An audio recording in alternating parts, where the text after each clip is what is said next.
ഇന്നലെ ജനിച്ച 2 കുട്ടികളെ എടുക്കുക നമ്മൾ. ആ കുട്ടികളുടെ കൈ നോക്കിയിട്ട്, കണ്ണ് നോക്കിയിട്ട്, മുഖം നോക്കിയിട്ട്, തൊലി നോക്കിയിട്ട്, കൈവിരലുകൾ നോക്കിയിട്ട് ആ കുട്ടി ആണാണോ പെണ്ണാണോ നമുക്ക് തിരിച്ചറിയാൻ പറ്റൂല. പക്ഷെ ഒരു 15 വയസ്സാകുമ്പോ ആ കുട്ടികളുടെ, ഒരാണും പെണ്ണുമായി ജനിച്ച 2 കുട്ടികളുടെ കൈകളൊന്ന് പിടിച്ചു നോക്കൂ, വിരലൊന്ന് പിടിച്ചു നോക്കൂ, ആ വിരലിലെ നഖത്തെ ഒന്ന് പരിശോധിക്കൂ. അവർ വ്യത്യസ്തരായി, വ്യത്യസ്ത ശരീരപ്രകൃതിയുള്ളവരായി, വ്യത്യസ്ത തൊലിക്കട്ടിയുള്ളവരായി, അവരുടെ എല്ലിന്റെ ബലവും ശരീരത്തിന്റെ തൊലിയുടെ ഫലവും ഒക്കെ വ്യത്യസ്തമായി വളർന്ന് വികസിക്കുകയാണ്. ആണും പെണ്ണുമായി ആ കുട്ടികൾ വളരുന്നത് നമുക്ക് കാണാൻ പറ്റും. കണ്ടാൽ തിരിച്ചറിയും. കാലുകൾ മാത്രം കണ്ടാൽ തിരിച്ചറിയും, കൈകൾ മാത്രം കണ്ടാൽ തിരിച്ചറിയും, കൈകളുടെ വിരലുകൾക്ക് മാത്രം കണ്ടാൽ തിരിച്ചറിയും, ആ വിരലിനറ്റത്തെ നഖം കണ്ടാൽ നമുക്ക് തിരിച്ചറിയും. അങ്ങനെയാണ് മനുഷ്യനെ അള്ളാഹ് സൃഷ്ടിച്ചിട്ടുള്ളത്. അതുകൊണ്ട് പുരുഷന് ആധിപത്യമുണ്ട് എന്നല്ല, കൂടുതൽ ഉത്തരവാദിത്വമുണ്ട് എന്ന് പറഞ്ഞു. പക്ഷെ റസൂലുള്ളാഹി അത് വ്യാഖ്യാനിക്കുന്നുണ്ട്. റസൂലുള്ളാഹി സ്വല്ലല്ലാഹു അലൈഹി വസല്ലമ പറഞ്ഞത് എന്താ? ഇസ്ലാമിക കുടുംബത്തിന്റെ വ്യവസ്ഥ എന്താവണമെന്നാ പറഞ്ഞത്? കുല്ലുക്കും റാഇ വകുല്ലുക്കും മസ്ഊലുൻ അൻ റഅയ്യതിഹി. ഇസ്ലാമിക കുടുംബത്തിന്റെ പ്രത്യേകത അതാ, എല്ലാവർക്കും ഉത്തരവാദിത്വമുണ്ട്. ഒരു വീട്ടിൽ 10 അംഗങ്ങൾ ഉണ്ടെങ്കിൽ ആ 10 പേർക്കും ഉത്തരവാദിത്വമുണ്ട്. കുല്ലുക്കും റാഇ, എല്ലാവർക്കും ഉത്തരവാദിത്വമുണ്ട്. വകുല്ലുക്കും മസ്ഊലുൻ അൻ റഅയ്യതിഹി. രണ്ടാമത്തെ ഭാഗം എന്താണെന്നറിയോ? രണ്ടാമത്തെ ഭാഗം നമ്മളെ സംബന്ധിച്ചിടത്തോളം ആ കുടുംബത്തിലെ ഓരോരുത്തർക്കുമുള്ള ഉത്തരവാദിത്തത്തെ കുറിച്ച് അള്ളാഹിനോട് മറുപടി പറയണം. നാളെ പരലോകത്ത് അള്ളാഹ് ചോദിക്കും, ബാപ്പയായിരുന്നില്ലേ, ഉമ്മയായിരുന്നില്ലേ, മുതിർന്ന സഹോദരനായിരുന്നില്ലേ, മാതാപിതാക്കളുടെ മകനായി ജനിച്ചില്ലേ, ഭാര്യയുടെ ഭർത്താവായി ജീവിച്ചില്ലേ, ഭർത്താവിന്റെ ഭാര്യയായി ജീവിച്ചില്ലേ? ആ ഉത്തരവാദിത്തം പടച്ചവനോട് പറയണം. എന്ത് ചെയ്തു എന്ന്, എങ്ങനെ നിർവഹിച്ചു എന്ന്, എങ്ങനെ കൈകാര്യം ചെയ്തു എന്ന്. എല്ലാവർക്കും ഉത്തരവാദിത്വമുള്ള ഒരു വ്യവസ്ഥയുടെ പേരാണ് ഇസ്ലാമിലെ കുടുംബം എന്ന് പറയുന്നത്. അൽഹംദുലില്ലാഹ് നഹ്മദുഹു വനസ്തഈനുഹു വനസ്തഗ്ഫിറുഹു വനസ്തഹ്ദി വനുഅ്മിനു ബിഹി വനതവക്കലു അലൈഹി വനഊദു ബില്ലാഹി മിൻ ശുറൂരി അൻഫുസിനാ വമിൻ സയ്യിആതി അഅ്മാലിനാ മൻ യഹ്ദിഹില്ലാഹു ഫഹുവൽ മുഹ്തദി വമൻ യുദ്ലിൽ ഫലൻ തജിദ ലഹു വലിയ്യൻ മുർഷിദാ. أشهد أن لا إله إلا الله وحده لا شريك له وأشهد أن محمدا عبده ورسوله أرسله بالهدى ودين الحق ليظهره على الدين كله ولو كره المشركون. اللهم صل على محمد وعلى آل محمد كما صليت على إبراهيم وعلى آل إبراهيم إنك حميد مجيد. اللهم بارك على محمد وعلى آل محمد كما باركت على إبراهيم وعلى آل إبراهيم إنك حميد مجيد. أعوذ بالله من الشيطان الرجيم. بسم الله الرحمن الرحيم. يا أيها الذين آمنوا اتقوا الله حق تقاته ولا تموتن إلا وأنتم مسلمون. സ്നേഹമുള്ള അധ്യക്ഷൻ അബൂബക്കർ സാഹിബ്, പള്ളുരുത്തിയിലെ മുജാഹിദ് കാരണവന്മാരെ, രക്ഷിതാക്കളെ, സഹോദരി സഹോദരന്മാരെ, അസ്സലാമു അലൈക്കും വറഹ്മത്തുള്ളാഹി വബറകാതുഹു. വളരെ സന്തോഷത്തോടു കൂടിയാണ് ഞാൻ നിങ്ങളുടെ മുമ്പിൽ എഴുന്നേറ്റ് നിൽക്കുന്നത്. പള്ളുരുത്തിയിൽ ആദ്യമായിട്ടാണ് വരുന്നത്.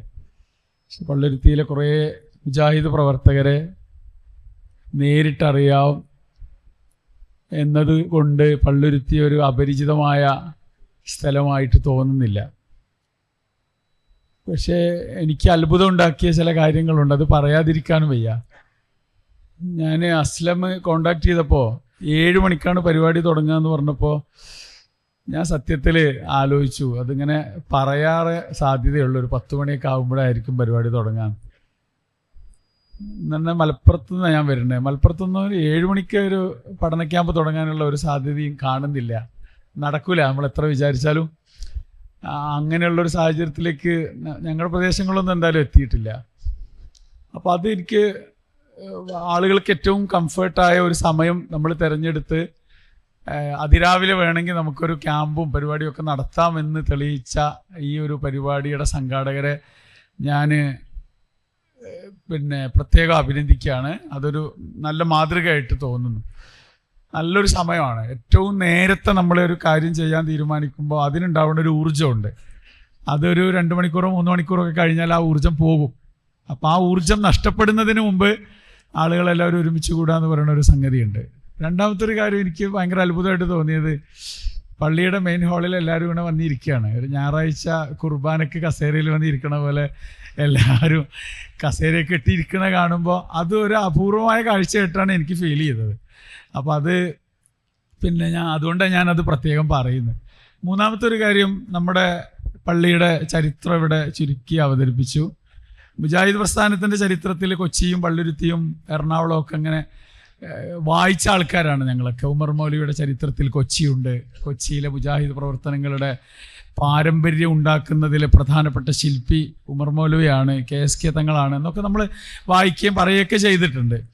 അപ്പോൾ അതിലെ പൂർവികരായ ആളുകളെ, മുതിർന്ന തലമുറയിൽപ്പെട്ട ആളുകളെ ഇവിടെ വരുത്തി അവരെ ആദരിക്കുന്ന ഒരു ചടങ്ങ് കൂടിയാക്കി ഈ ഫാമിലി മീറ്റ് നടത്താൻ തീരുമാനിക്കുമ്പോൾ കേരളത്തിലെ മുഴുവൻ മുജാഹിദ് മഹല്ലുകളിലും നടക്കേണ്ടുന്ന ഒരു പരിപാടിയുടെ പേരാണ് മുജാഹിദ് ഫാമിലി മീറ്റ്. ഇപ്പം നടന്നുകൊണ്ടിരിക്കുകയാണ് ഈ ഓഗസ്റ്റ് സെപ്റ്റംബർ മാസങ്ങളിൽ. അപ്പോൾ അതിലെ ഒരു നല്ല മാതൃകയായി ഈ ഇങ്ങനെയുള്ള ഒരു ചടങ്ങ് കൂടി ഇതിൻ്റെ ഭാഗമാക്കിയതിലുള്ള, എന്നറിഞ്ഞതിലുള്ള സന്തോഷം രേഖപ്പെടുത്തുകയാണ്. ലോകത്ത് 800 കോടി മനുഷ്യരുണ്ട് എന്നാണ് ഏറ്റവും പുതിയ കണക്ക്. 2024 അവസാനിച്ചപ്പോൾ ലോക ജനസംഖ്യയുടെ കണക്ക് എത്രയാണ് എന്ന് ചോദിച്ചപ്പോൾ 800 കോടി മനുഷ്യരാണ്. അതിൽ മുസ്ലിം പോപ്പുലേഷൻ എത്രയാ? 200 കോടിയാണ്. 200 കോടി മുസ്ലിങ്ങളുണ്ട് ലോകത്ത്. ഇന്നലെ ഗൂഗിളിനോട് ചോദിച്ചപ്പോൾ ഒരു ഉത്തരം കൂടി കിട്ടി. ഒരു വർഷത്തിൽ എത്ര ആളുകളാണ് പുതുതായിട്ട് ഇസ്ലാം സ്വീകരിക്കുന്നത്? അതിൻ്റെ ഉത്തരം എന്താണെന്നറിയോ? 30 ലക്ഷം മനുഷ്യരാണ്. ഒരു വർഷം ലോകത്ത് പുതുതായി ഇസ്ലാം സ്വീകരിക്കുന്നവരുടെ എണ്ണം എന്ന് പറയുന്നത് 3 മില്യനാണ്, അല്ലെങ്കിൽ 30 ലക്ഷം മനുഷ്യരാണ്. അതെങ്ങനെയാണ് സംഭവിക്കുന്നത്? ഇസ്ലാമിനെ കണ്ടും കേട്ടും അറിഞ്ഞും അന്വേഷിച്ചും ഇസ്ലാം സ്വീകരിക്കുകയാണ്. ഈ അടുത്ത് ഛത്തീസ്ഗഡിൽ 2 കന്യാസ്ത്രീകളെ അറസ്റ്റ് ചെയ്തതായിട്ട് ബന്ധപ്പെട്ട് ലോകമാധ്യമങ്ങൾ, ഇന്ത്യയിലെ, പ്രത്യേകിച്ച് ഇന്ത്യയിലെ ഫാഷിസ്റ്റ് മനസ്സുള്ള മാധ്യമങ്ങളൊക്കെ ചർച്ച ചെയ്തത് ഇവിടുത്തെ നിർബന്ധിത മതപരിവർത്തനത്തെക്കുറിച്ചാണ്. അങ്ങനെ വരുന്നതല്ല ഈ 30 ലക്ഷം മുസ്ലിങ്ങളെ. ഇസ്ലാമിനെ അറിഞ്ഞു വന്നുകൊണ്ടിരിക്കുന്ന ആൾക്കാരാണ്. അത് ഓരോ നിമിഷവും സംഭവിച്ചുകൊണ്ടിരിക്കുകയാണ്. നമ്മൾ മഹാഭൂരിപക്ഷം വരുന്ന ആളുകൾ മുസ്ലിങ്ങളായി ജനിച്ചവരാണ്, പിറന്നു വീണവരാണ്. അപ്പം നമ്മളൊക്കെ ഭാഗ്യവാന്മാരാണ്. മുസ്ലിമായി ജനിക്കാനും മുസ്ലിമായി തന്നെ ജീവിക്കാനും ഈ നിമിഷം വരെ ഇസ്ലാമിനെ കൈയൊഴിയാതിരിക്കാനും ഭാഗ്യം സിദ്ധിച്ച മഹാഭാഗ്യവാന്മാരുടെ കൂട്ടത്തിലാണ് നമ്മളുള്ളത്. നമ്മൾ മുസ്ലിങ്ങൾ മാത്രമല്ല, നമ്മൾ മുഅ്മിനീങ്ങളാണ്. അള്ളാഹുവിൻ്റെ അനുഗ്രഹം പെയ്തിറങ്ങുന്ന ഒരു സദസ്സിൽ, അള്ളാഹുവിൻ്റെ മലക്കുകളുടെ പ്രാർത്ഥനകൾക്ക് സാക്ഷികളായിക്കൊണ്ടിരിക്കുന്ന ഒരു സദസ്സിൽ, അള്ളാഹുവിൻ്റെ പള്ളിയിലാണ് നമ്മൾ ഒരുമിച്ച് കൂടിയിരിക്കുന്നത്. നമ്മൾ മുഅ്മിനീങ്ങളാണ്. നമ്മൾ മുസ്ലിമീങ്ങളും മുഅ്മിനീങ്ങളും മാത്രമല്ല, നമ്മൾ മുജാഹിദുകൾ കൂടിയാണ്. അപ്പം നമ്മുടെ ഗ്രേഡും നമ്മുടെ പദവിയും അത്ര ചെറുതല്ല എന്ന്, അത്ര നിസ്സാരമല്ല എന്നാണ് ഞാൻ ഓർമ്മപ്പെടുത്തിയത്. ഒക്കെ നിങ്ങൾ കേരളത്തിലെ ആയിരക്കണക്കിന് മുജാഹിദ് മഹല്ലുകളെ ഇങ്ങനെ എല്ലാവരും, സ്ത്രീകളും പുരുഷന്മാരും മക്കളും യുവാക്കളും ചെറുപ്പക്കാരും വൃദ്ധരും ഒക്കെ ഒരുമിച്ച് കൂടുന്ന മുജാഹിദ് മഹല്ല് സംഗമങ്ങൾ ചേർന്നുകൊണ്ടിരിക്കുന്ന ഒരു കാലമാണിന്ന്. ഈ സമയം, ഇന്ന് ഒരു ഞായറാഴ്ചയാണ്. ഇന്ന് എത്രയോ സംഗമങ്ങൾ നടക്കാനിരിക്കുന്നു. ഉച്ചയ്ക്കും വൈകുന്നേരവും മഗ്‌രിബിന് ശേഷം ഒക്കെ സംഗമങ്ങൾ വ്യത്യസ്ത സ്ഥലങ്ങളിൽ, യൂണിറ്റുകളിൽ പ്രഖ്യാപിച്ചത് നടക്കാൻ വേണ്ടി കാത്തിരിക്കുകയാണ്. ഇങ്ങനെ ഇതൊരു കൺകുളിർമയുള്ള കാഴ്ചയാണ്. അത് അള്ളാഹുവിൻ്റെ അനുഗ്രഹങ്ങൾ പെയ്തിറങ്ങുന്ന സദസ്സുകളായി മാറണം. അതിനുവേണ്ടിയുള്ള ഒരു പ്രാർത്ഥന നമ്മുടെ മനസ്സിൽ ഉണ്ടാവണം. അള്ളാഹു നമ്മെ അനുഗ്രഹിക്കുമാറാവട്ടെ.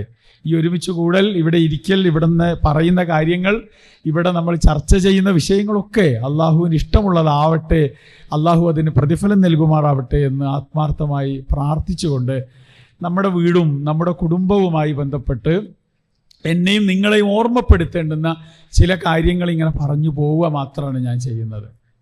എന്താണ് കുടുംബം എന്ന് പറഞ്ഞാൽ? കുടുംബം എന്ന് പറയുന്നത് ഒരു സമൂഹത്തിലെ അടിസ്ഥാനപരമായ യൂണിറ്റാണ്. അറബിയിൽ അതിന് പറയുന്ന ഒരു നിർവചനമുണ്ട്. ഹിയ അൽ ഉസ്ര ഹിയ അൽ വഹ്ദ അൽ ഇജ്തിമാഇയ്യ അൽ അസാസിയ്യ ഫിൽ മുജ്തമ. സമൂഹത്തിലെ ഏറ്റവും അടിസ്ഥാനപരമായ ഒരു യൂണിറ്റ്. ആ യൂണിറ്റിന്റെ പ്രത്യേകത എന്താ? ആ യൂണിറ്റിലുള്ള അംഗങ്ങൾ തമ്മിൽ നല്ല അടുപ്പം ഉണ്ടാവണം, ബന്ധം ഉണ്ടാവണം.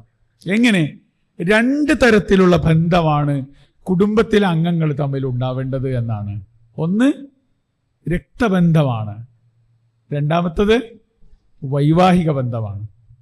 ഈ 2 ബന്ധത്തിലൂടെ ഉരുത്തിരിയുന്ന ഒരു വ്യവസ്ഥയാണ് കുടുംബം എന്ന് പറയുന്നത്.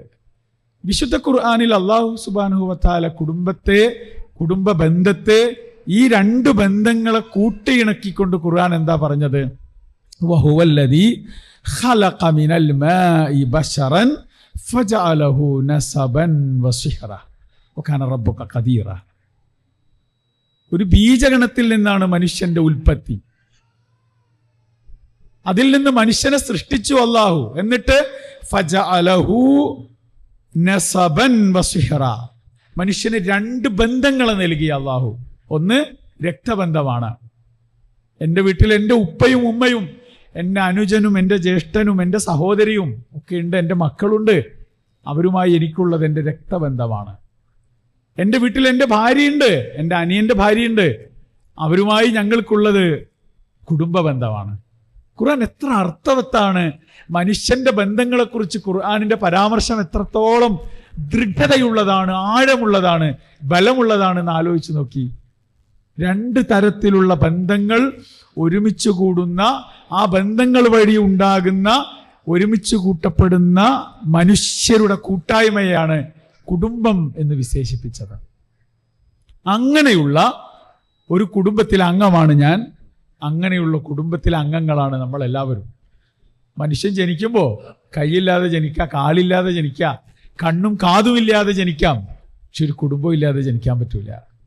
ഒരു കുടുംബ വ്യവസ്ഥയുടെ അകത്താണ് മനുഷ്യന്റെ ഉൽപ്പത്തി. ലോകത്ത് ഏതെങ്കിലും ഒരു മനുഷ്യൻ പിറന്നു വീണിട്ടുണ്ടെങ്കിൽ അവനൊരു കുടുംബത്തിന്റെ ഭാഗമാണ്. അവൻ എത്ര നിഷേധിച്ചാലും, മാതാപിതാക്കളെ നിഷേധിച്ചാലും, ധിക്കരിച്ച് തള്ളിക്കളഞ്ഞാലും, അവരുമായുള്ള ബന്ധം എന്നേക്കുമായി അറുത്തുമാറ്റിയാലും അവൻ ആ കുടുംബത്തിന്റെ കണ്ണിയാണ് എന്ന് വിശുദ്ധ ഖുർആനാണ് നമ്മളോട് പറയുന്നത്. ഒക്കെ നിങ്ങൾ ലോകത്ത് വ്യത്യസ്ത തരത്തിലുള്ള കുടുംബ വ്യവസ്ഥകളുണ്ട് എന്നാണ് പറയുന്നത്. സാമൂഹ്യ ശാസ്ത്രം അങ്ങനെയാണ് പഠിപ്പിക്കുന്നത്. അണുകുടുംബങ്ങളുണ്ട്. ഒരു ഉപ്പയും ഉമ്മരും ഒരു ഉമ്മയും 1-2 കുട്ടികളുള്ള പുതിയ കാലത്തെ ന്യൂക്ലിയർ ഫാമിലി എന്ന് വിളിക്കുന്ന അണുകുടുംബങ്ങളുണ്ട്. അത് നമുക്ക് നിഷേധിക്കാനൊന്നും പറ്റൂല, അതുണ്ട്. അല്ലെങ്കിൽ ഇപ്പോ നമ്മളിങ്ങനെ ചോദിക്കുകയാണെങ്കിൽ, ഞാന് 8 മക്കളുള്ള ഉപ്പാന്റെയും ഉമ്മാന്റെയും ഒരു മകനാണ്. 8-1 ഞാൻ. പക്ഷെ എനിക്ക് 3 മക്കളേ ഉള്ളൂ. നമ്മുടെ കുടുംബാംഗങ്ങളുടെ എണ്ണം ഇങ്ങനെ കുറഞ്ഞുകൊണ്ടിരിക്കുകയാണ്. അണുകുടുംബങ്ങൾ വർദ്ധിച്ചുകൊണ്ടിരിക്കുകയാണ്. 2ാമത്തെ കുടുംബത്തിന്റെ സിസ്റ്റം എന്ന് പറയുന്നത് കൂട്ടുകുടുംബങ്ങളാണ്, ജോയിന്റ് ഫാമിലിയാണ്. അതിൽ കുറെ ആളുകളുണ്ട്.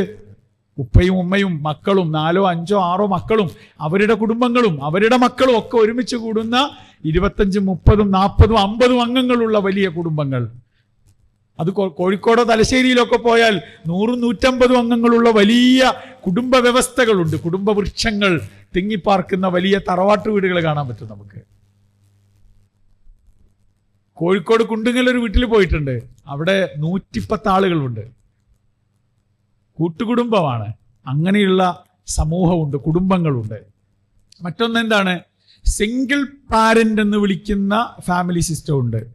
ഉപ്പ മാത്രം വളർത്തുന്ന മക്കൾ, ഉമ്മയില്ലാത്ത, ഉമ്മ മരിച്ചുപോയതോ വിവാഹബന്ധം വേർപ്പെടുത്തപ്പെട്ടതോ ഒക്കെ ആയ കുടുംബങ്ങളുണ്ട്. ഉമ്മ മാത്രം വളർത്തുന്ന മക്കളുണ്ട്.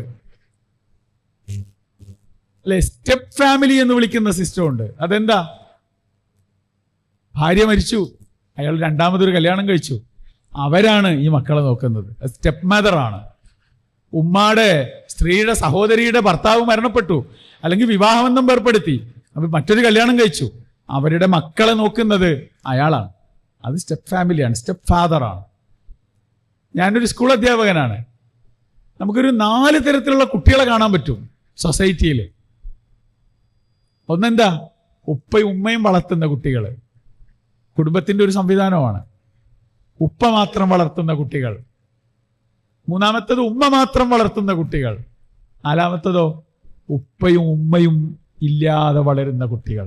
ആരുടെയൊക്കെയോ കരുണയിൽ, കാരുണ്യത്തിൽ, കനിവിൽ ഇങ്ങനെ വളർന്നു വലുതാകുന്ന മക്കള്.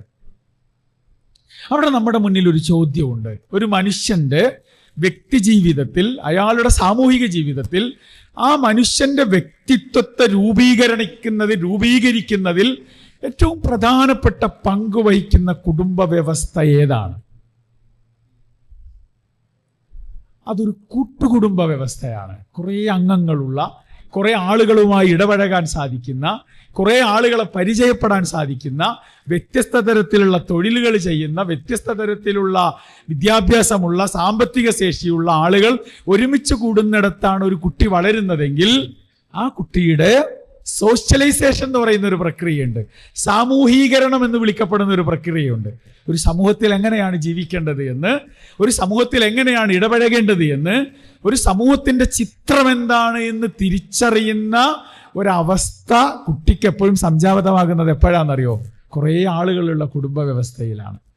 അപ്പൊ ഈ നേരത്തെ പറഞ്ഞ 3 or 4 തരത്തിലുള്ള കുടുംബ സംവിധാനത്തിലൂടെ വളരുന്ന, വികസിക്കുന്ന വ്യക്തികളിൽ ആ വ്യത്യാസം കൃത്യമായിട്ട് നമുക്ക് കാണാൻ പറ്റും. ഒരു കൂട്ടുകുടുംബത്തിൽ വളരുന്ന ഒരു കുട്ടിയുടെ സോഷ്യലൈസേഷനും, ഒരു അണുകുടുംബത്തിൽ വളരുന്ന കുട്ടിയുടെ സോഷ്യലൈസേഷനും, ഉപ്പയില്ലാതെ വളരുന്ന കുട്ടിയുടെ സാമൂഹിക വ്യവസ്ഥയും, ഉമ്മയില്ലാതെ വളരുന്ന കുട്ടിയുടെ വ്യക്തിത്വവും, ഉപ്പയും ഉമ്മയും ഇല്ലാതെ വളരുന്ന കുട്ടിയുടെ വ്യക്തിത്വവും ഒക്കെ വ്യത്യസ്തമാണ്. ആ വ്യത്യാസത്തെ തിരിച്ചറിഞ്ഞുകൊണ്ട് എൻ്റെ വീടെങ്ങനെയാവണമെന്ന്, എൻ്റെ മക്കൾ എങ്ങനെയാവണമെന്ന് തിരിച്ചറിയാൻ നമുക്ക് പറ്റണം. അങ്ങനെയുള്ള ആലോചനകൾ നമ്മുടെ ഭാഗത്ത് കാര്യഗൗരവത്തോടു കൂടി നടക്കണം. കാരണം ഞാൻ എൻ്റെ മകനെക്കുറിച്ചുള്ള, എൻ്റെ കുടുംബത്തെക്കുറിച്ചുള്ള എനിക്ക് ഒരുപാട് സ്വപ്നങ്ങളുണ്ട്. എനിക്ക് ആ സ്വപ്നങ്ങൾ ഇന്ന് കാണേണ്ടത് മാത്രമല്ല, 10 കൊല്ലമോ 20 കൊല്ലമോ കഴിഞ്ഞ് 1 വയസ്സുള്ള എൻ്റെ കയ്യിലുള്ള കുഞ്ഞ് 25 വയസ്സാകുമ്പോൾ എങ്ങനെ ആവണമെന്ന സ്വപ്നമാണ് ഞാൻ കാണേണ്ടത്. അത് 25 വയസ്സായിട്ട് ഓനെ ഇരുത്തി ആലോചിച്ചിട്ട് നടക്കൂല. അതിപ്പോ വളർത്തണം, ഇപ്പോ നമ്മൾ വിചാരിക്കണം, ഇപ്പൊ നമ്മുടെ തീരുമാനം ഉണ്ടാവണം, അതിനനുസരിച്ചുള്ള പരിശ്രമങ്ങൾ നടത്തണം. ഒരു കുടുംബത്തിന്റെ നായകത്വം വഹിക്കുക എന്ന് പറയുന്നത്, ഒരു കുടുംബത്തെ നയിക്കുക എന്ന് പറയുന്നത് വലിയ ഉത്തരവാദിത്തമുള്ളൊരു ജോലിയാ. അതൊരു നിസ്സാരമായ കാര്യമല്ല. നല്ല ഉത്തരവാദിത്ത ബോധം ഉള്ളവനെ ഒരു കുടുംബത്തെ നയിക്കാനാവൂ. അതാണല്ലോ മക്കൾ വലുതാകുമ്പോൾ മാതാപിതാക്കൾ എന്താ പറയാറുള്ളത്? സാധാരണ ഒരു 25 or 26 വയസ്സാകുമ്പോൾ ആൺകുട്ടികളെ കുറിച്ച് പറയും, ഇനി അവനെ കൊണ്ടൊരു കല്യാണം കഴിപ്പിച്ചു കൊടുക്കണം, അപ്പോഴാണ് അവന് കുറച്ചുകൂടി ഉത്തരവാദിത്വം ഉണ്ടാവുള്ളൂ. കല്യാണം കഴിച്ചു കഴിഞ്ഞാൽ നമ്മൾ എന്താ നമ്മളെ മക്കളെ പറ്റി പറയാറുള്ളത്? സമൂഹം എന്താ വിലയിരുത്താറുള്ളത്? കല്യാണമൊക്കെ കഴിച്ചു കഴിഞ്ഞപ്പോൾ അവന് കുറച്ചുകൂടി ഉത്തരവാദിത്വം വന്നിട്ടുണ്ട്. പെൺകുട്ടികളെ കുറിച്ചും അങ്ങനെ പറയാ. ഈ 18 or 19 വയസ്സിൽ കല്യാണം കഴിച്ചു വിടുന്ന ഒരു പെൺകുട്ടിയെ കുറിച്ച് നമ്മൾ ഒരു കൊല്ലത്തിനുള്ളിൽ വിലയിരുത്തും. അവിടെ ഒരു വലിയ കുടുംബത്തിലായെത്തിയത്. വലിയ കുടുംബമാണ്, കുറെ അംഗങ്ങളുണ്ട്, ഉപ്പയും ഉമ്മയും മറ്റൊരു വീടും മറ്റൊരു കുടുംബവും മറ്റൊരു നാടും ഒക്കെ വന്നപ്പോ അവളുടെ വലിയ വ്യത്യാസമുണ്ട്. പ്രത്യക്ഷത്തിൽ അവളുടെ സ്വഭാവത്തിലും പെരുമാറ്റത്തിലും അവരുടെ ഇടപാടുകളിലും അവളുടെ ഉത്തരവാദിത്തത്തിലൊക്കെ വലിയ വ്യത്യാസമുണ്ട് എന്ന് നമ്മൾ പറയാറില്ലേ? അപ്പൊ ഒരു ഉത്തരവാദിത്തമാണത്. ഒരു വ്യക്തി ഒറ്റയ്ക്ക് ജീവിക്കുന്നതിനെ കുടുംബം എന്ന് വിളിക്കൂല. ഇപ്പൊ മലപ്പുറത്തുനിന്ന് 2 ആള് പള്ളുരുത്തിയിൽ വന്നിട്ട് ജോലി ചെയ്യാണ്, വ്യത്യസ്തമായ 2 സ്ഥലത്ത് ജോലി ചെയ്യുന്നു, അവരൊരു റൂം എടുത്ത് താമസിക്കുന്നു, അതൊരു ഫാമിലിയാണെന്ന് നമ്മൾ വിളിക്കൂല. 2 ആണുങ്ങൾ ഒരുമിച്ച് ജീവിച്ച് ഞങ്ങൾ ഭാര്യയും ഭർത്താവുമാണെന്ന് പറഞ്ഞാൽ പോലും സമൂഹം അത് സംഭവിച്ചു കൊടുത്തോളന്നില്ല. 2 സ്ത്രീകൾ ഒരുമിച്ച് ജീവിക്കുന്നു, ഞങ്ങൾ ലെസ്ബിയൻ കപ്പിൾസ് ആണ്, ഞങ്ങൾ ആണും പെണ്ണും അല്ലെങ്കിലും ഞങ്ങൾ ഭാര്യയും ഭർത്താവുമാണെന്ന് പറഞ്ഞാലും സമൂഹം അതിനെ കുടുംബം എന്ന് വിളിക്കൂല. കുടുംബം എന്ന് പറയുന്നത് ബാപ്പയും ഉമ്മയും ഭാര്യയും ഭർത്താവും മക്കളും സഹോദരങ്ങളും എല്ലാവരും കൂടുന്ന കുടുംബം ഒരു വ്യവസ്ഥയാണ്. ഇസ്ലാമിലെ കുടുംബ വ്യവസ്ഥയിലെ വലിയ ഉത്തരവാദിത്വം ആർക്കാ? നായകത്വം വഹിക്കേണ്ടത് ആരാ? നായകൻ എന്ന പദവി ആർക്കാ കൊടുത്തത്? അത് പുരുഷനുള്ളതാണ്. എന്തുകൊണ്ടാ? സ്ത്രീയെ താഴ്ത്തിക്കെട്ടാനോ ചെറുതാക്കുവാനോ നിസ്സാരവൽക്കരിക്കാനോ പദവി കുറച്ച് കാണിക്കാനോ ഒന്നും അല്ല. മനുഷ്യന്റെ പ്രകൃതം അങ്ങനെയാണ് അള്ളാഹു നിശ്ചയിച്ചത്. അതുകൊണ്ട് ഖുർആൻ പറഞ്ഞു, അർരിജാലു ഖവ്വാമൂന അലൻ നിസാ, പെണ്ണിന് മേൽ അധികാരമുള്ളവനാണ് പുരുഷൻ എന്നല്ല, മേൽക്കോയ്മയുള്ളവനാണ് എന്നല്ല. ആധിപത്യമുള്ളവനാണ് എന്നല്ല, സ്ത്രീയെക്കാളേറെ കുറച്ചുകൂടി ഉത്തരവാദിത്വം ഉള്ളതും ഉത്തരവാദിത്വം കാണിക്കേണ്ടതും നിർവഹിക്കേണ്ടതും വീട്ടിലും കുടുംബത്തിലും സമൂഹത്തിലും പുരുഷനാണ്. അതെന്തേ? അവന്റെ ശാരീരികവും മാനസികവുമായ അവസ്ഥ അങ്ങനെയാണ് അള്ളാഹ് സംവിധാനിച്ചത്. ഇന്നലെ ജനിച്ച 2 കുട്ടികളെ എടുക്കുക നമ്മള്. ആ കുട്ടികളുടെ കൈ നോക്കിയിട്ട്, കണ്ണ് നോക്കിയിട്ട്, മുഖം നോക്കിയിട്ട്, തൊലി നോക്കിയിട്ട്, കൈവിരലുകൾ നോക്കിയിട്ട് ആ കുട്ടി ആണാണോ പെണ്ണാണോ നമുക്ക് തിരിച്ചറിയാൻ പറ്റൂല. പക്ഷെ ഒരു 15 വയസ്സാകുമ്പോ ആ കുട്ടികളുടെ, ഒരാണും പെണ്ണുമായി ജനിച്ച 2 കുട്ടികളുടെ കൈകളൊന്ന് പിടിച്ചു നോക്കൂ, വിരലൊന്ന് പിടിച്ചു നോക്കൂ, ആ വിരലിലെ നഖത്തെ ഒന്ന് പരിശോധിക്കൂ. അവർ വ്യത്യസ്തരായി, വ്യത്യസ്ത ശരീരപ്രകൃതിയുള്ളവരായി, വ്യത്യസ്ത തൊലിക്കട്ടിയുള്ളവരായി, അവരുടെ എല്ലിന്റെ ബലവും ശരീരത്തിന്റെ തൊലിയുടെ ഫലവും ഒക്കെ വ്യത്യസ്തമായി വളർന്ന് വികസിക്കുകയാണ്. ആണും പെണ്ണുമായി ആ കുട്ടികൾ വളരുന്നത് നമുക്ക് കാണാൻ പറ്റും. കണ്ടാൽ തിരിച്ചറിയും. കാലുകൾ മാത്രം കണ്ടാൽ തിരിച്ചറിയും, കൈകൾ മാത്രം കണ്ടാൽ തിരിച്ചറിയും, കൈകളുടെ വിരലുകൾക്ക് മാത്രം കണ്ടാൽ തിരിച്ചറിയും, ആ വിരലിനറ്റത്തെ നഖം കണ്ടാൽ നമുക്ക് തിരിച്ചറിയും. അങ്ങനെയാണ് മനുഷ്യനെ അള്ളാഹ് സൃഷ്ടിച്ചിട്ടുള്ളത്. അതുകൊണ്ട് പുരുഷന് ആധിപത്യമുണ്ട് എന്നല്ല, കൂടുതൽ ഉത്തരവാദിത്വം ഉണ്ട് എന്ന് പറഞ്ഞു. പക്ഷെ റസൂലുള്ളാഹി അത് വ്യാഖ്യാനിക്കുന്നുണ്ട്. റസൂലുള്ളാഹി സ്വല്ലല്ലാഹു അലൈഹി വസല്ലമ പറഞ്ഞത് എന്താ? ഇസ്ലാമിക കുടുംബത്തിന്റെ വ്യവസ്ഥ എന്താവണമെന്നാ പറഞ്ഞത്? കുല്ലുക്കും റാഇ വകുല്ലുക്കും മസ്ഊലുൻ അൻ റഅയ്യതിഹി. ഇസ്ലാമിക കുടുംബത്തിന്റെ പ്രത്യേകത അതാ, എല്ലാവർക്കും ഉത്തരവാദിത്വമുണ്ട്. ഒരു വീട്ടിൽ 10 അംഗങ്ങൾ ഉണ്ടെങ്കിൽ ആ 10 പേർക്കും ഉത്തരവാദിത്വമുണ്ട്. കുല്ലുക്കും റാഇ, എല്ലാവർക്കും ഉത്തരവാദിത്വമുണ്ട്. വകുല്ലുക്കും മസ്ഊലുൻ അൻ റഅയ്യതിഹി. രണ്ടാമത്തെ ഭാഗം എന്താണെന്നറിയോ? രണ്ടാമത്തെ ഭാഗം നമ്മളെ സംബന്ധിച്ചിടത്തോളം ആ കുടുംബത്തിലെ ഓരോരുത്തർക്കുമുള്ള ഉത്തരവാദിത്തത്തെ കുറിച്ച് അള്ളാഹിനോട് മറുപടി പറയണം. നാളെ പരലോകത്ത് അള്ളാഹ് ചോദിക്കും, ബാപ്പയായിരുന്നില്ലേ, ഉമ്മയായിരുന്നില്ലേ, മുതിർന്ന സഹോദരനായിരുന്നില്ലേ, മാതാപിതാക്കളുടെ മകനായി ജനിച്ചില്ലേ, ഭാര്യയുടെ ഭർത്താവായി ജീവിച്ചില്ലേ, ഭർത്താവിന്റെ ഭാര്യയായി ജീവിച്ചില്ലേ? ആ ഉത്തരവാദിത്വം പടച്ചവനോട് പറയണം.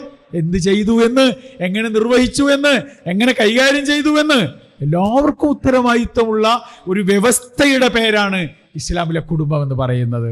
കൂടുതൽ അധികാരവും കൂടുതൽ ഉത്തരവാദിത്വവും പുരുഷനുള്ളപ്പോൾ തന്നെ കുടുംബത്തിൽ എല്ലാവർക്കും ഉത്തരവാദിത്വം ഉണ്ട് എന്ന് മുഹമ്മദ് റസൂലുള്ളാഹി സ്വല്ലല്ലാഹു അലൈഹി വസല്ലം പഠിപ്പിക്കുകയാണ്. കുടുംബത്തിന് സന്തോഷം ഉണ്ടാവണം, സമാധാനം ഉണ്ടാവണം. 2 കാരണങ്ങൾ റസൂലുള്ള പഠിപ്പിക്കുന്നു. എങ്ങനെയാണ് ഒരു ഇസ്ലാമിക കുടുംബത്തിന്, ഒരു മുസ്ലിമിന്റെ കുടുംബത്തിന് സന്തോഷം ഉണ്ടാവുക? 2 വാക്കുകളാണ് റസൂലുള്ള പഠിപ്പിച്ചത്. ഞാൻ ചുരുക്കി പറയാണ്. ഒന്ന് റസൂലുള്ള പറഞ്ഞത് എന്താണെന്നോ? ഗിന ഉണ്ടാവണം എന്നാണ്. ഗിന എന്ന വാക്കിന് അർത്ഥം ഐശ്വര്യം എന്നാണ്, സമൃദ്ധി എന്നാണ്. എന്തിലാ സമൃദ്ധി ഉണ്ടാവേണ്ടത്? കൊട്ടാര സമാനമായ വീടോ, കോടിക്കണക്കിന് രൂപയുടെ ആസ്തികളോ, നിത്യവരുമാനമായി ലക്ഷക്കണക്കിന് രൂപയുടെ വരവോ അല്ല. അള്ളാഹുവിന്റെ പ്രവാചകൻ പറഞ്ഞു, ലൈസൽ ഗിനാ അൻ കസ്റത്തിൽ അറൾ ഇന്നമൽ ഗിനാ ഗിനൻ നഫ്സ്. വിഭവങ്ങളുടെ സമൃദ്ധിയല്ല, പണത്തിന്റെ കൂമ്പാരമല്ല, വലിയ കൊട്ടാര സമാനമായ, പർവ്വത സമാനമായ വീട് ഉയർത്തുന്നതിലല്ല നിന്റെ ജീവിതത്തിന്റെ ഐശ്വര്യം കൂടിയിരിക്കുന്നത്. ഇന്നമൽ ഗിനാ ഗിനൻ നഫ്സ്. നിന്റെ മനസ്സിന്റെ ഐശ്വര്യമാണ്, മനസ്സിന്റെ സന്തോഷമാണ്, മനസ്സിന്റെ സമൃദ്ധിയാണ് ഒരു സത്യവിശ്വാസിയുടെ ജീവിതത്തിൽ ഏറ്റവും വലിയ സമൃദ്ധി എന്ന്. അത് അനുഭവിക്കാൻ നമുക്ക് സാധിക്കുന്നുണ്ടോ? കുടിലിലാവാം താമസിക്കുന്നത്, കൊട്ടാരത്തിലാവാം താമസിക്കുന്നത്, നല്ല ആസ്തിവഹകൾ ഉള്ളവനാവാം, പരമദരിദ്രനായി ജീവിക്കുന്നവനാവാം. പക്ഷേ ആരാണെങ്കിലും മനസ്സിന് സന്തോഷമുണ്ടോ, സമൃദ്ധിയുണ്ടോ?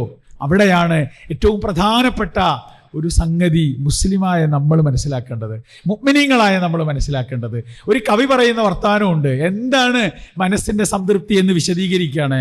ലൈസൽ ഗനിയ്യുല്ലദീ ഫീ ജൈബിഹി ദഹബുൻ. പോക്കറ്റിൽ ഇങ്ങനെ സ്വർണ്ണ നാണയങ്ങൾ കുത്തി നിറച്ചവനല്ല സമൃദ്ധിയുള്ളവൻ, ഐശ്വര്യമുള്ളവൻ എന്ന് നീ വിളിക്കേണ്ടത്. വലൽ ഫഖീറുല്ലദീ ലം യംലിക്കിൽ ദഹബ. സ്വർണത്തിൽ ഒരു സ്വർണ്ണ നാണയം പോലും കയ്യിലില്ലാത്തവനെ നീ ദരിദ്രൻ എന്ന് വിളിക്കരുത്. പിന്നെ അടുത്ത വാചകം എന്താണെന്നറിയോ? ഇന്നൽ ഗനിയ്യ ഗനിയ്യുൻ നഫ്സി യുഖ്നിഉഹാ. സംതൃപ്തിയുള്ള മനസ്സുണ്ട്, അവന്റെ മനസ്സ് ഐശ്വര്യ സമ്പൂർണമാണ്. അവനെയാണ് നമ്മൾ ധനികൻ എന്ന് വിളിക്കേണ്ടത്, സമൃദ്ധിയുള്ളവൻ എന്ന് വിളിക്കേണ്ടത്. ബിഅയ്യി ശൈഇൻ വലാ യർളീ ലഹാ ത്വലബ. അവൻ അത് മതി അവന്. മനസ്സിന്റെ സംതൃപ്തിയാണ് അവന്റെ ജീവിതത്തിന്റെ സംതൃപ്തി എന്ന് വിളിക്കപ്പെടുന്നത്.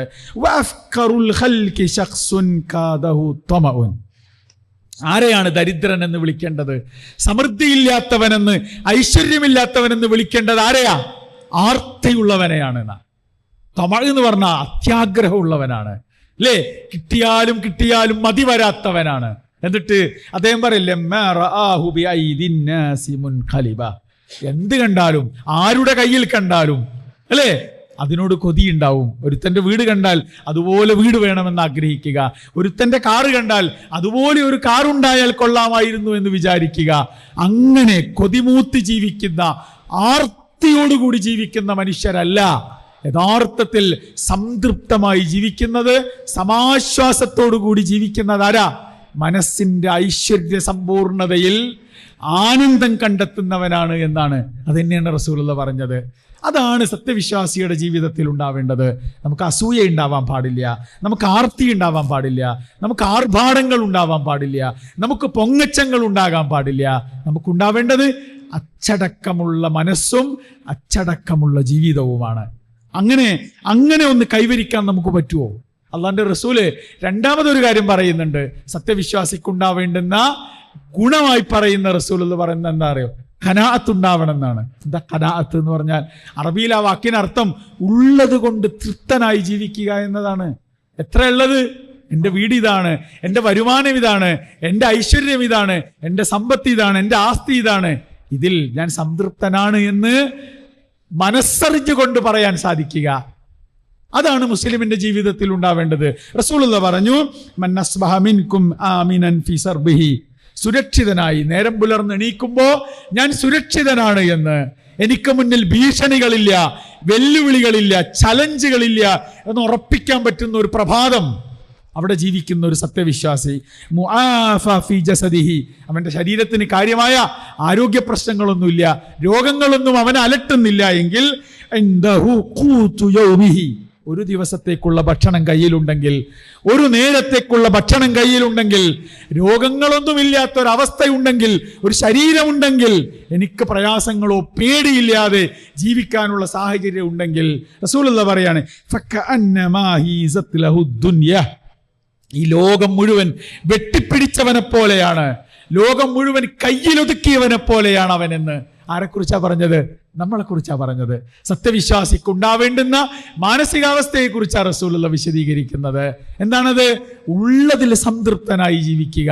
ഒരു നേരത്തെ ഭക്ഷണമുണ്ട്, ഒരു ദിവസത്തെ അന്നമുണ്ട് വീട്ടിൽ, അതിന് വകയുണ്ടെങ്കിൽ അതിൽ സംതൃപ്തി കണ്ടെത്തുക. അല്ലാഹു നാളെ ഇതുപോലെ ജീവിക്കാനുള്ള വക നൽകാനിരിക്കില്ല എന്ന സമാശ്വാസമാണ് വിശ്വാസിയെ മുന്നോട്ട് നയിക്കേണ്ടത്. സത്യവിശ്വാസിയുടെ ജീവിതത്തിൽ ഇതുണ്ട് എന്ന് നമുക്ക് ഉറപ്പിക്കാൻ പറ്റണം. മുഅ്മിനായ മനുഷ്യന്റെ ജീവിതത്തിൽ, കുടുംബത്തിൽ 3 വ്യവസ്ഥകൾ ഉണ്ടാവണം. നമ്മൾ സൂക്ഷ്മതയോടുകൂടി കൈകാര്യം ചെയ്യേണ്ടത് അതാ. ഞാനൊരു മുസ്ലിമായ വ്യക്തിയാണ്, എൻ്റെ അപ്പുറത്ത് ജീവിക്കുന്നത് മുസ്ലിം അല്ല, എൻ്റെ ഇപ്പുറത്ത് ജീവിക്കുന്നവൻ മുസ്ലിം അല്ല. അവന്റെ വീടും അവന്റെ കുടുംബവും, ഇവന്റെ വീടും ഇവന്റെ കുടുംബവും, എൻ്റെ വീടും എൻ്റെ കുടുംബവും തമ്മിൽ ഉണ്ടാവേണ്ടുന്ന 3 വ്യതിരിക്തതകളുണ്ട്. അതിലൊന്ന് നമ്മുടെ ആദർശമാണ്, നമ്മുടെ വിശ്വാസമാണ്. തൗഹീദ് സംബന്ധമായ ഒരു പ്രഭാഷണം ഇവിടെ നടക്കാനിരിക്കുന്നുണ്ട്. ഞാൻ അമിതമായി പറയുന്നില്ല, 2 കാര്യങ്ങൾ വിശദീകരിക്കുന്നു. ഒന്നെന്താണെന്നറിയോ? അള്ളാഹുവിന്റെ പ്രവാചകൻ പറഞ്ഞു, നിങ്ങളുടെ വിശ്വാസത്തിലേക്ക്, നിങ്ങളുടെ ആദർശത്തിലേക്ക് അന്ധവിശ്വാസങ്ങളുടെ, അനാചാരങ്ങളുടെ, കുഫ്റിന്റെ, ശിർക്കിന്റെ അരിച്ചു കയറലുണ്ടാകുന്ന റസൂലുള്ളാഹി പറഞ്ഞത്. നമ്മളറിയാതെ അന്ധവിശ്വാസങ്ങൾ കടന്നു വരുന്ന, നമ്മളറിയാതെ അനാചാരങ്ങൾക്ക് പ്രവേശിക്കുവാൻ ഇടം നൽകപ്പെടുന്ന സാഹചര്യങ്ങൾ എന്റെയും നിങ്ങളുടെയും ജീവിതത്തിൽ ഉണ്ടാവുന്ന റസൂലുള്ളാഹി ആരോടാ പറയണമെന്നറിയോ? മുമ്പിലിരിക്കുന്ന അബൂബക്കറിനോടാണ്, ഉമറിനോടാണ്, ഉസ്മാനോടാണ്, അലിയിനോടാണ്, ആയിഷ റളിയല്ലാഹു അൻഹും ഓരോടാ പറയുന്നത്. എന്താ റസൂലുള്ളാഹി പറഞ്ഞത്? അശ്ശിർക്കു ഫീ ഹാദിഹിൽ ഉമ്മ, എന്റെ സമുദായത്തിലേക്ക് ശിർക്ക് കടന്നു വരും. എങ്ങനെ?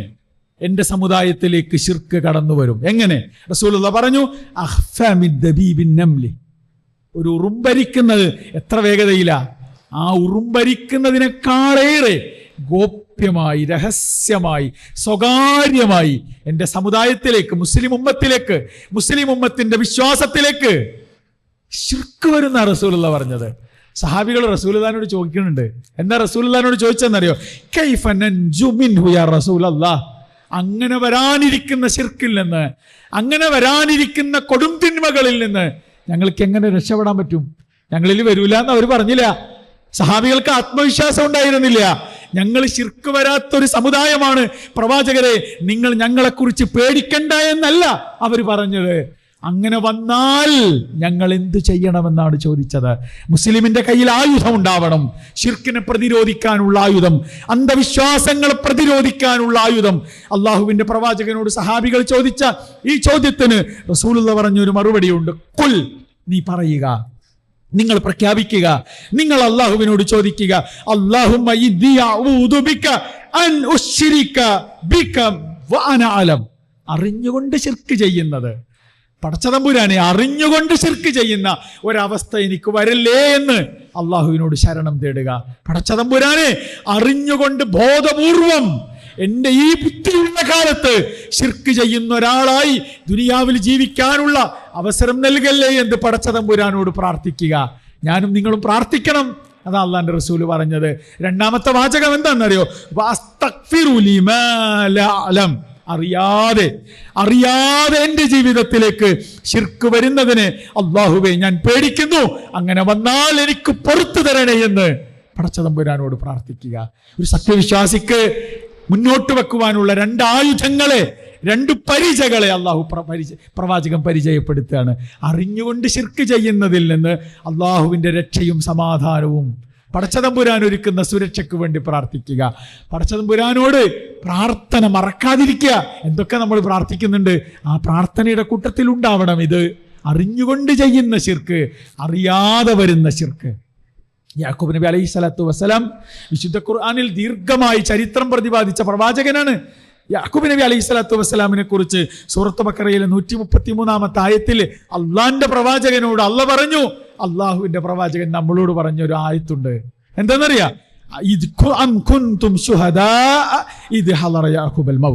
യാക്കൂബ് നബിക്ക് മരണവാസന്നമാകുന്ന സമയത്ത് ജീവിതത്തിൽ ഒട്ടേറെ പരീക്ഷണങ്ങൾ ഉണ്ടാകുന്നു. യൂസുഫ് നബി അലൈഹി സ്വലാത്തു വസ്സലാമിന്റെ ചരിത്രം നമ്മൾ കേട്ടിട്ടുണ്ട്, വായിച്ചിട്ടുണ്ട്. ഒരു പിതാവെന്ന നിലക്ക് അനുഭവിച്ച പ്രയാസകരമായ ജീവിത സാഹചര്യങ്ങൾക്കൊടുവിൽ ആ മനുഷ്യൻ മരിക്കാൻ കിടക്കുമ്പോൾ ആ മക്കളോട് മനുഷ്യൻ ചോദിക്കുന്ന, ആ പ്രവാചകൻ ചോദിക്കുന്ന ഒരു ചോദ്യമുണ്ട്. അത് ഖുർആൻ പറഞ്ഞത് എന്തിനാണെന്നറിയോ? എന്നോടും നിങ്ങളോടുമാണ്, ഉപ്പമാരായ നമ്മളോടാണ്, പിതാക്കളായ നമ്മളോടാണ്. മക്കൾ മുമ്പിലുണ്ട് എന്നതിൽ അഭിമാനം കൊള്ളുന്ന പിതാക്കളോട് അള്ളാഹുവിന്റെ പ്രവാചകൻ വിശുദ്ധ ഖുർആനിൽ ആയത്ത് പഠിപ്പിക്കുകയാണ്. യാക്കൂബ് നബിയുടെ ചരിത്രം എന്താ? ഇത് ഖാല ലിബനീഹി, മക്കളോട് യാക്കൂബ് നബി ചോദിക്കുന്നുണ്ട്, മാ തഅബുദൂന മിൻ ബഅദി, ഞാൻ മരിച്ചു പോയാൽ, എൻ്റെ മരണശേഷം, എൻ്റെ കാലശേഷം നിങ്ങൾ ആരോടാണ് പ്രാർത്ഥിക്കുക? എന്തായിരിക്കും നിങ്ങളുടെ ആദർശം? നിങ്ങളുടെ വിശ്വാസം എന്തായിരിക്കും? നിങ്ങളുടെ തൗഹീദ് എവിടെയായിരിക്കും? യാക്കൂബ് നബി ഒരു പ്രവാചകന്റെ മക്കളോട്, സന്താനങ്ങളോട് എൻ്റെ മക്കളുടെ ഭാവിയെക്കുറിച്ചുള്ള ആശങ്കകൾ മുന്നിൽ വെച്ച് പടച്ചതമ്പുരാന്റെ മുമ്പിൽ വിനയാന്വിതനായി നിന്ന് മക്കളോട് ചോദിക്കുന്ന ചോദ്യമാണ് വിശുദ്ധ ഖുർആനിലായത്ത്. ആ മക്കൾ പറയുന്ന ഒരു മറുപടി ഉണ്ട്, നഅ്ബുദു ഇലാഹക വ ഇലാഹ ആബായിക ഇബ്രാഹിമ വ ഇസ്മാഈല വ ഇസ്ഹാഖ ഇലാഹൻ വാഹിദൻ. ഒറ്റവാചകത്തിലല്ല മറുപടി, ഒറ്റവാചകത്തിലല്ല. ഞങ്ങൾ അല്ലാഹനെ മാത്രമേ പ്രാർത്ഥിക്കൂ എന്നല്ല പറഞ്ഞത്. നിങ്ങളുടെ ഇലാഹിനെ, നിങ്ങളുടെ പൂർവികരായ ഇബ്രാഹീമിന്റെ, ഇസ്മായിലിന്റെ, ഇസ്ഹാക്കിന്റെ പ്രവാചകന്മാരുടെ പേരുകൾ പറഞ്ഞിട്ട് തൻ്റെ പിതാവിന്റെ സന്താന പരമ്പരയിൽ അങ്ങോട്ടും ഇങ്ങോട്ടുമുള്ള പ്രവാചകന്മാരുടെ പേരുകൾ പറഞ്ഞിട്ട് പറഞ്ഞു, അവരുടെ ഇലാഹിനെ, ഇലാഹൻ വാഹിദൻ, ആ ഏകനായ ഇലാഹിനെയാണ് ഞങ്ങൾ പ്രാർത്ഥിക്കുക. വനഹ്നു ലഹു മുസ്ലിമുൻ, എന്നും എക്കാലത്തും എപ്പോഴും അള്ളാഹുവിന് കീഴ്പ്പെട്ട് ജീവിക്കുന്നവരായിരിക്കും ഞങ്ങളെന്ന്, ഞങ്ങൾ മുസ്ലിമീങ്ങളായിരിക്കുമെന്ന് യാക്കൂബ് നബിയുടെ മക്കൾ പറയുക. അതാ വിശുദ്ധ ഖുർആനിലെ ആയത്ത്. എന്തിനാ അത് പറഞ്ഞത്? യാക്കൂബ് നബിക്ക് അങ്ങനെ സംഭവബഹുലമായൊരു ചരിത്രമുണ്ട് എന്ന് പറയാനാ? യാക്കൂബ് നബിയുടെ മക്കൾ മുവഹിദുകളാണ് എന്ന് വിശുദ്ധ ഖുർആൻ കൊണ്ട് സ്ഥാപിക്കാനാ? അല്ല. എന്നോടും നിങ്ങളോടും, നമ്മിലെ ഉപ്പമാരോട്, നമ്മുടെ പിതാക്കളോട്, നമ്മിലെ മാതാപിതാക്കളോട് വിശുദ്ധ ഖുർആനിലൂടെ അള്ളാഹു പറയുന്നു, നിങ്ങൾക്ക് നിങ്ങളുടെ മക്കളോട് ചോദിക്കാനാവണം, നിങ്ങളുടെ പേരമക്കളെ മുന്നിലിരുത്തി ചോദിക്കാനാവണം, നിങ്ങളുടെ മരുമക്കളെ മുന്നിലിരുത്തി ചോദിക്കാനാവണം, എൻ്റെ കാലശേഷം മക്കളെ നിങ്ങൾ ആരോട് പ്രാർത്ഥിക്കുമെന്ന്, നിങ്ങളുടെ തൗഹീദ് എവിടെയായിരിക്കുമെന്ന്, നിങ്ങൾ എവിടെ പോയി നമസ്കരിക്കുമെന്ന് അള്ളാഹുവിനെ സാക്ഷി നിർത്തി നമുക്ക് നമ്മുടെ കുടുംബത്തിൽ, നമ്മുടെ വീട്ടിൽ, നമ്മുടെ ഭാര്യയെ, മക്കളെ മുന്നിൽ നിർത്തി ചോദിക്കാനാവണം. അതാണ് മുഅ്മിനിന്റെ ജീവിതം എന്ന് പറയുന്നത്. നോക്ക് നിങ്ങൾ, രണ്ടാമത്തെ ഒരു കാര്യം എന്താ? ഒന്ന് ആദർശമാണ്. എത്ര പറഞ്ഞാലും മതി വരാത്ത ഇസ്ലാമിന്റെ ആദർശത്തിന്റെ തനിമ, അതിന്റെ മഹത്വം ഉദ്ഘോഷിക്കുന്ന കുടുംബങ്ങളായി, വീടുകളായി മാറാൻ നമുക്ക് പറ്റണം. രണ്ടാമത്തേത് എന്താ? നമ്മുടെ ഇബാദത്തുകളാണ്. ഞാൻ ദീർഘിപ്പിച്ച് പറയുന്നില്ല. നമ്മുടെ ഇബാദത്തുകളാണ്. നമ്മുടെ നമസ്കാരം, നമ്മുടെ നോമ്പ്, നമ്മുടെ സക്കാത്ത്, നമ്മുടെ ഹജ്ജ്, ഇസ്ലാമിലെ ഇബാദത്തുകളെ നിർവഹിക്കുന്നിടത്ത് നമ്മുടെ വീട് എവിടെയാണ്? നമ്മുടെ കുടുംബം എവിടെയാണ്? നമ്മുടെ വീട്ടിൽ നമസ്കാരത്തിന്റെ ചിട്ടകളുണ്ടോ? വ്യവസ്ഥയുണ്ടോ? അതിനൊരു സംവിധാനമുണ്ടോ? അതൊരു പ്രധാനപ്പെട്ട അജണ്ടയാണോ? വീട്ടിൽ 3 നേരമാണ് ഭക്ഷണം കഴിക്കേണ്ടത്, പക്ഷെ 5 നേരമാണ് നമസ്കരിക്കേണ്ടത്. നിർബന്ധ നമസ്കാരത്തിന് 5 നേരം നമ്മൾ അവസരം ഉണ്ടാക്കണം. അതിനുള്ള സൗകര്യം ഉണ്ടാവണം. പള്ളിയുണ്ടോ അടുത്ത്? പള്ളിയിലേക്ക് കുടുംബസമേതം പോകാൻ സാധിക്കുന്നുണ്ടോ? സുബഹി നമസ്കാരത്തിന് ഞാൻ ഇവിടെ ഉണ്ടായിരുന്നു നിങ്ങളുടെ കൂടെ നമസ്കരിക്കാൻ. ഞാൻ എൻ്റെ സലാം വീട്ടിയതിനു ശേഷം പിറകോട്ടൊന്ന് തിരിഞ്ഞു നോക്കി, കൺകുളിർമയുള്ള ഒരു കാഴ്ച, പള്ളി നിറയുവോളം മനുഷ്യർ. അത് ആനന്ദകരമായൊരു മുസ്ലിമിന്റെ കാഴ്ചയാണ്. ഒരു ദിവസത്തെ പ്രഭാതത്തിൽ കാണുന്ന കൺകുളിർമയുള്ള കാഴ്ച. നോക്ക് നിങ്ങൾ, സുഹൃത്തുക്കളെ, സഹോദരങ്ങളെ, രക്ഷിതാക്കളെ, നമ്മൾ രാവിലെ കിടക്കയിൽ നിന്ന് എണീറ്റ് വുളൂവെടുത്ത്, വണ്ടിയെടുത്ത്, വാഹനമെടുത്ത് പള്ളിയിലേക്ക് വരുമ്പോൾ പ്രായപൂർത്തിയായ, നമസ്കാരം ബാധ്യതയുള്ള എൻ്റെ മകൻ കിടന്നുറങ്ങത്തടുത്ത് നിന്ന് അവനെ എഴുന്നേൽപ്പിച്ച് അവനെ എൻ്റെ കൂടെ കൊണ്ടുവരാൻ ഞാനും നിങ്ങളും അടക്കമുള്ള രക്ഷിതാക്കൾ കാണിക്കുന്ന താല്പര്യത്തെയാണ് ഇസ്ലാമിക കുടുംബ വ്യവസ്ഥയുടെ അനുഗ്രഹീതമായ കാഴ്ചകൾ എന്ന് പറയുന്നത്. ആ മക്കളോട് നമ്മുടെ നമസ്കാരത്തെക്കുറിച്ച് പറയാനാവണം. എന്നിട്ട് എൻ്റെ മകൻ എവിടെ പോയാലും, കാനഡയിൽ പോയി പഠിച്ചാലും, അമേരിക്കയിൽ പോയി ജോലി ചെയ്താലും, എൻ്റെ മകൻ നിർബന്ധ നമസ്കാരത്തിന്റെ സമയമാകുമ്പോൾ അവൻ നമസ്കരിക്കുമെന്ന് പറയാനുള്ള കരുത്ത് എനിക്കുണ്ടാവണം. അതാണ് മുസ്ലിമായ ഉപ്പ എന്ന നിലയ്ക്ക് എൻ്റെ കർത്തവ്യം. മുസ്ലിമായ പിതാവ് എന്ന നിലയ്ക്ക് എൻ്റെ കർത്തവ്യം അതാ. എൻ്റെ മക്കളുടെ ഇസ്ലാമിക ചിട്ടയുടെ കാര്യത്തിൽ ഞാൻ എന്ത് ചെയ്തു എന്ന ചോദ്യത്തിന് എനിക്ക് ഉത്തരം പറയാനാവണം. ഞാൻ എന്ത് ചെയ്തു എന്ന്, എന്ത് പറഞ്ഞു എന്ന ചോദ്യത്തിന് എനിക്ക് ഉത്തരം പറയാനാവണം. മൂന്നാമത്തത് ഇസ്ലാമിക സംസ്കാരമാണ്.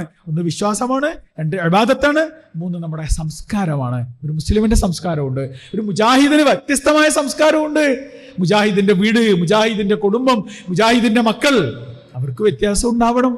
അവന്റെ വസ്ത്രത്തിൽ, അവന്റെ വസ്ത്രധാരണ രീതിയിൽ, അവന്റെ മുടി ചീകി വെക്കുന്നതിൽ ഒക്കെ മുസ്ലിമിന്റെ യഥാർത്ഥമായ ഐഡന്റിറ്റി എൻ്റെ മക്കളിലുണ്ടോ? അത് ഉറപ്പുവരുത്താനാണ് പാപ്പമാരും ഉമ്മമാരുമായ നമുക്ക് പറ്റേണ്ടത്, അല്ലേ? അപ്പൊ നമ്മുടെ പരിഭവം എന്താണെന്നറിയോ? കുട്ടികളൊക്കെ വലുതായി, ഇനി ഒന്നും ചെയ്യാനൊന്നും പറ്റൂല. അടക്കയാണെങ്കിൽ നമുക്ക് മടിയിൽ വെക്കാലോ. അടക്കയല്ലല്ലോ ഇപ്പോ, വലിയ ഉയരമുള്ള, എന്നെക്കാൾ ഉയരമുള്ള, എന്നെക്കാൾ ശക്തിയുള്ള, എന്നെക്കാൾ വിദ്യാഭ്യാസമുള്ള, എന്നെക്കാൾ ജോലിയുള്ള, എന്നെക്കാൾ വരുമാനമുള്ളവനായി മകൻ മാറിയിട്ട് ഞാൻ എങ്ങനെ അന്യവനോട് പറയാ? അവൻ നമ്മുടെ മുമ്പിലാണ് വളർന്നത്. നമുക്ക് തന്നപ്പോൾ അത് അടക്കയായിരുന്നു. നമ്മുടെ മടിയിൽ ഒളിപ്പിച്ചു വെക്കാൻ മാത്രം പോന്ന നമ്മുടെ സന്തോഷത്തിന്റെ കാഴ്ചയായി, നമ്മുടെ പ്രാർത്ഥനയ്ക്ക് ഉത്തരമായി പടച്ചതമ്പുരാൻ തന്നതാണ് നമ്മുടെ മകനെ. ആ മകൻ വളർന്നത്, വലുതായത്, അല്ലേ? അവന്റെ കൈകാലുകൾ വളർന്നത്, അവൻ ഉയരം കൂടിയത്, അവന് വിദ്യാഭ്യാസം നേടിയത് ഒക്കെ നമ്മുടെ കൺമുമ്പിലാണ്. അവനെ വളർത്തുന്നതിൽ എനിക്ക് പങ്കുണ്ടോ എന്നാണ് ഞാൻ ചോദിക്കേണ്ടത്. ഞാൻ ചെയ്യേണ്ട സമയത്ത് ചെയ്തോ എന്നാണ് ഞാൻ പടച്ചവനോട് മറുപടി പറയേണ്ടത്. നമ്മുടെ വിശ്വാസം, നമ്മുടെ ഇബാദത്തുകൾ, നമ്മുടെ സംസ്കാരം ജീവിതത്തിലുടനീളം എൻ്റെ മക്കൾ അത് പാലിക്കുന്നുണ്ട് എന്ന് ഉറപ്പുവരുത്താൻ നമുക്ക് പറ്റണം. നമ്മളൊരു പുതിയ കാലത്താണ് ജീവിക്കുന്നത്. പുതിയ കാലം എന്ന് വിളിക്കുന്നത് കുടുംബം എന്ന വ്യവസ്ഥ തകർന്നുകൊണ്ടിരിക്കുന്ന ഒരു കാലത്താണ് നമ്മൾ ജീവിക്കുന്നത്. അത് പറയാതെ ഒരു ഫാമിലി മീറ്റ് പൂർണ്ണമാകുമെന്ന് ഞാൻ വിശ്വസിക്കുന്നില്ല. ഞാൻ നിങ്ങൾക്കറിയാവുന്ന ഒരു സംഭവം നിങ്ങളോട് പറയാം.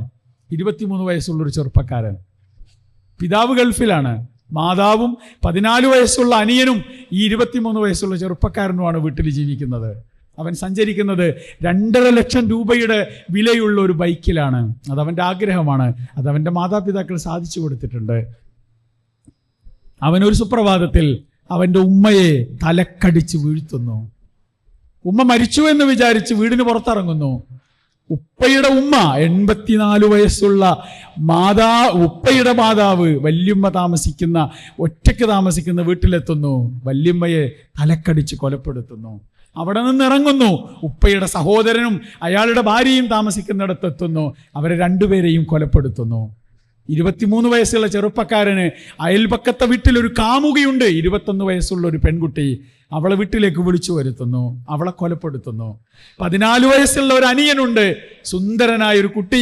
അവന്റെ കൗതുകമുള്ള കാക്ക അവനെ വിളിച്ച് വീട്ടിൽ നിന്ന് അവനെ പറഞ്ഞയക്കുന്നു. എന്തിനു വേണ്ടിയാ പറഞ്ഞയക്കുന്നത്? അവന് ഇഷ്ടമുള്ള ഭക്ഷണം വാങ്ങാനാ പറഞ്ഞയക്കുന്നത്, അല്ലേ? 500 റുപ്യ കയ്യിൽ കൊടുത്തിട്ട് ഒരു കുഴിമന്തി വാങ്ങി വരാൻ പറഞ്ഞു. അവൻ അത് വാങ്ങാൻ പോയി, തിരിച്ചു വന്നു. അത് കഴിക്കാൻ സമ്മതിക്കാതെ അവനെ കൊലപ്പെടുത്തുന്നു. ആ ചെറുപ്പക്കാരന്റെ പേര് അഫ്ഫാൻ എന്നാണ്. തിരുവനന്തപുരത്ത് വെഞ്ഞാറമൂട്ടുകാരനാണ് അവൻ. കേരളത്തെ നടുക്കിയ കൊലപാതക പരമ്പരകൾ സൃഷ്ടിച്ച ഒരു 23 വയസ്സുകാരന്റെ ജീവിതത്തെക്കുറിച്ച് നമ്മൾ കാണുക.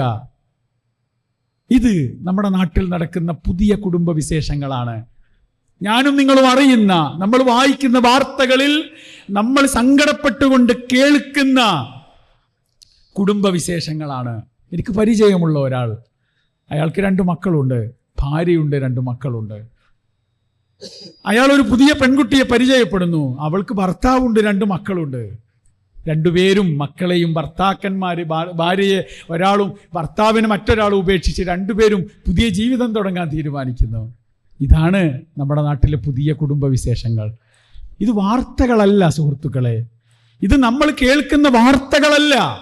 ഇത് നാളെ എൻ്റെ വീട്ടിൽ ഞാൻ അനുഭവിക്കാനിരിക്കുന്ന യാഥാർത്ഥ്യമാണ് എന്ന തിരിച്ചറിവിലേക്ക് നമുക്ക് പോകാൻ പറ്റണം. എനിക്ക് 19 വയസ്സുള്ള ഒരു മകനുണ്ട്. അവൻ നാളെ ഒരു അഫ്ഫാനായി, ഒരു കൊലയാളിയായി എൻ്റെ മുമ്പിൽ എപ്പോൾ എഴുന്നേറ്റ് നിൽക്കില്ല എന്ന് എനിക്ക് എന്തുറപ്പാണുള്ളത്? എൻ്റെ ഭാര്യ എന്നെയും എൻ്റെ 3 മക്കളെയും ഉപേക്ഷിച്ച് മറ്റൊരുത്തൻ്റെ കൂടെ പോകില്ല എന്ന് എന്തുറപ്പാണ് എനിക്കുള്ളത്? അവിടെയാണ് നമ്മൾ ആലോചിക്കേണ്ടത്. ഞാനെന്ന മുസ്ലിം രക്ഷിതാവിൻ്റെ, ഞാനെന്ന മുസ്ലിം ഭർത്താവിൻ്റെ, ഞാനെന്ന മുസ്ലിം കുടുംബനാഥൻ്റെ ഉത്തരവാദിത്തത്തെക്കുറിച്ച് അവിടെയാണ് നമ്മൾ ആലോചിക്കേണ്ടത്. ഈ കുടുംബം എന്ന് പറയുന്നത് ഒരു കടൽ പോലെയാണ്. കടൽ ശാന്തമാണ്, അല്ലേ? നമ്മൾ കാണാൻ പോകുന്ന കടൽ ശാന്തമാണ്.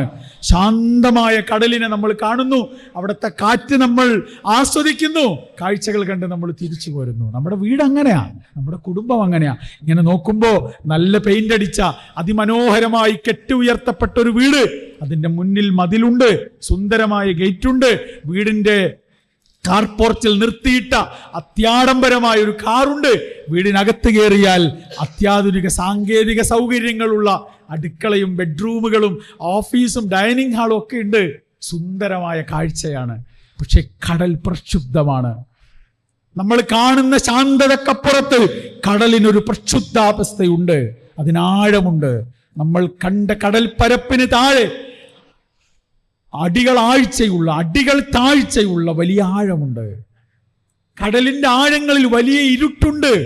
കടലിൽ അതിശക്തമായ തിരമാലകളുണ്ട്. കടലിൽ കാറ്റും കോളുമുണ്ട്.